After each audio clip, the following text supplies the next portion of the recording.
মনটা খুব ইলিশ ইলিশ করছে। এই নাও তোমার ইলিশ।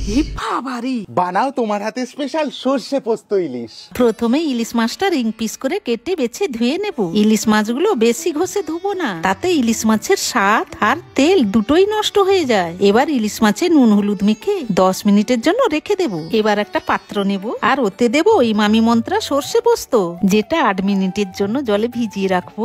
এটা তিক্ততা ছাড়াই খাঁটি আর বাড়ির মতো স্বাদ, কোনো খাটাখাটনি না করেই। এবার একটা কড়াইতে জল গরম করতে বসিয়ে একটা টিফিন কৌটোতে সর্ষের তেল বুলিয়ে নিয়ে ইলিশ মাছগুলো বসিয়ে মাছের উপরে সর্ষে পোস্ত মশলাটা ভালোভাবে দিয়ে ওপর থেকে কয়েকটা কাঁচা লঙ্কা দিয়ে দেব। তারপরে কড়াইতে টিফিন কৌটোটা বসিয়ে ঢেকে 15 থেকে 20 মিনিট ভাপিয়ে নিলেই রেডি হয়ে যাবে গরম গরম ইলিশ মাছের সর্ষে পোস্ত ভাপা। বাবুরে, সর্ষে পোস্ত ইলিশ ভাপা খাবি আয়। বৃষ্টির দিনে ভাত আর ইলিশের এই সর্ষে পোস্ত ভাপা এ যেন বাঙালির প্লেটে এক টুকরো সুখ। আপনিও আজই ট্রাই করুন ইমামি মন্ত্রা সর্ষে পোস্ত।